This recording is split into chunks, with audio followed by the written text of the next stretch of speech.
So we all know the story of Natsu and Lucy, you know, the basic story of Fairy Tail. But what if Lucy had never joined the guild?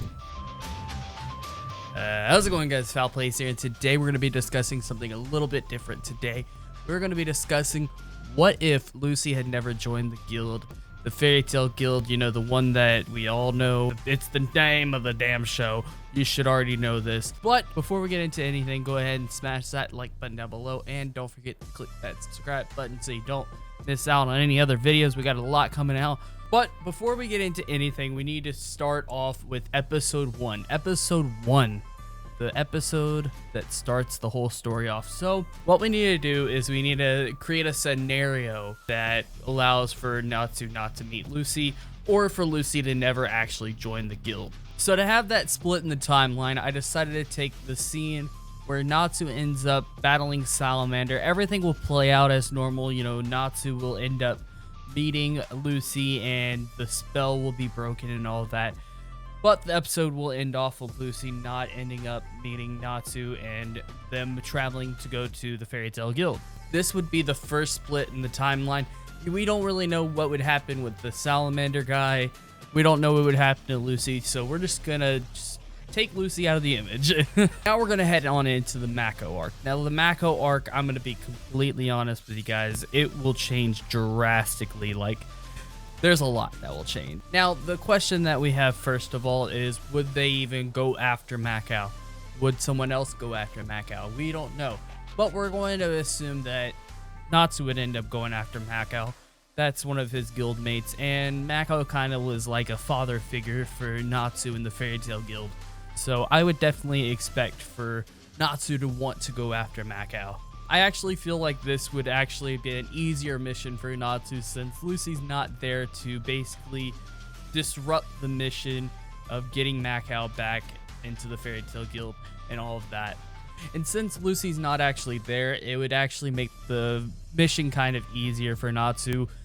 Plus, Natsu does have a good sense of smell, so we could also factor that into play. So it would probably be a much easier mission for Natsu to go in and out and all of that. But heading on into the next arc, we have the Daybreak arc.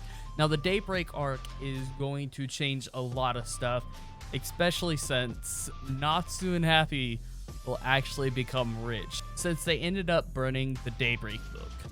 Now the only reason why the Daybreak book was even preserved in the original timeline is because Lucy wanted to read it, and there was a whole freaking mess. She wanted to read it because it was a famous author and all that junk. Now in this alternate timeline, Natsu and Happy would not give a shit about the book.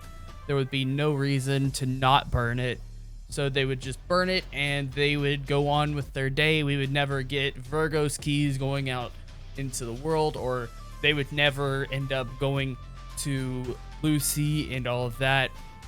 And honestly, if I'm going to be honest, I would actually foresee Virgo's keys kind of going and roaming around the world. Now heading on into the Gluna Island arc, I could see the arc going exactly the same way, just maybe a little bit of a hurdle with the battle against Leon, since Leon would have a extra crew member to go and help him out in this battle, since there's not someone else to take on Lucy in this whole predicament. So I would say it would probably be a harder battle for Gray and Natsu to go against Leon, but in the end, I would definitely foresee that the arc would go just as planned. Just some little hurdles along the way would be different. And if we're being completely honest, Urza could have easily taken out the enemy that was hunting for Lucy, and it really wouldn't change out the timeline. Now here's where the timeline would split entirely. I do believe that the Phantom Lord arc would occur. It just wouldn't occur at this point in the timeline, since there's not really a point for Phantom Lord to go out and attack the Fairy Tail Guild.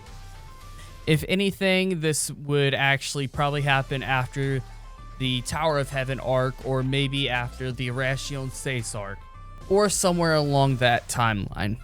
And that would also mean that there would be no Juvia or Gajil, since they are still a part of the Phantom Lord at this current moment in the timeline. Now, heading on into the next arc, we would see Loki end up passing away.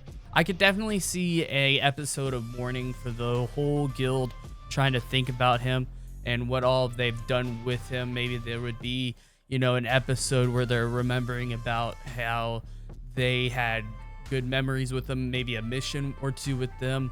But I would say they really wouldn't know the meaning behind his death and all of that, because there wasn't no connection to the celestial world. So that's something there. But heading on into the Tower of Heaven arc, I would definitely see that things would probably happen exactly the same way, minus, the Lucy, Juvia scenes and all of that. Urza's friends would probably end up going and tracking her down through different means other than finding her on that island. And they've already been tracking her down at this point. I could definitely see them finding her in some form or fashion. And Juvia would not be included in this arc because Juvia was actually still a part of Phantom Lord at this point, since there was no Battle of Phantom Lord. But heading on into the next arc, we have the Battle of Fairy Tail. Now, the Battle of Fairy Tail I could see happening either way. It could happen, it could not happen. We don't know Lox's full plans on that. He could have easily wanted to start the war. We know that one of his motivations for starting the Battle of Fairy Tail was the Phantom Lord arc. But we don't know, maybe there could be another trigger that starts it. Maybe the Tower of Heaven arc is one of the arcs that pretty much sets Loxus off. We don't know. But I would definitely see it happening either at that point or later on in the timeline, maybe after the Oracion Seis arc. Loxus gets pissed and he's like, you know what, fuck it. I'm gonna start a fucking battle. We're gonna fucking duke it out and I'm gonna become the guild master and all of that.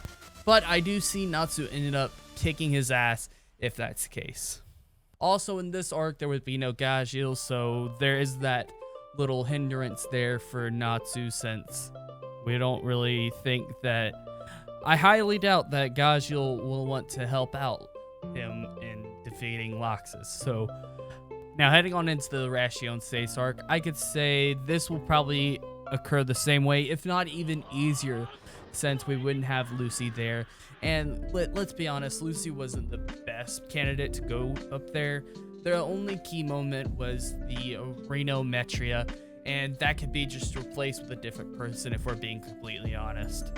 Now, in Lucy's place, I would actually put Kana or maybe Levi there just to take her place. But for this scenario, I'm going to go for Kana. Kana has a style of magic that would actually benefit this arc a lot, and it would actually make it easier to defeat Nirvana and all of them together. And Kana would end up taking on all the battles that Lucy ends up taking on. And we would also see her learning Renometria from Hibiki, and that would become a great part of her arsenal. I do believe that if Renometria is not learned by Kana, Kana would end up losing the battle to Angel. And in this battle, all the keys would end up going and roaming around just like with Virgo's keys until they end up with another mage, such as Yukino or someone else. And as I said before, the Battle of Nirvana would actually be easier since they have Kana's card magic and they could easily activate that at a simple click of a button.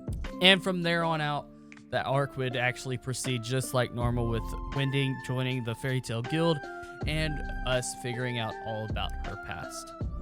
Now, this is where Fairy Tail takes a dark fucking turn in the Edolas arc. Edolas is where everything takes a completely 180. During the Edolas arc, everyone in Fairy Tail is turned into a lacrima. The only people that survive are Natsu, Wendy, Carla, Happy, and, you guessed it, Lucy. What happens if the person that could only use magic is yanked out of the picture in the first half? What happens if Gajil never joined the guild? Gajil never frees Urza and Gray in this timeline because, you guessed it, he wasn't a part of the guild. So, in the end, I could see the whole guild ending up dying due to being used to create magic for this new world, and everybody in Fairy Tail would end up dying in this arc, and there would be no happily ever after because one person didn't join the guild. And this would also mean that Panther Lily would have never joined the guild because Gajil was never part of the guild. This is the worst possible scenario that could happen, but it really shows how much one character can impact a whole series with just not being there or certain events not transpiring. But if you guys did enjoy today's video, go ahead and smash that like button down below. And if you guys want to see more of this, make sure to let me know down in the comment section below.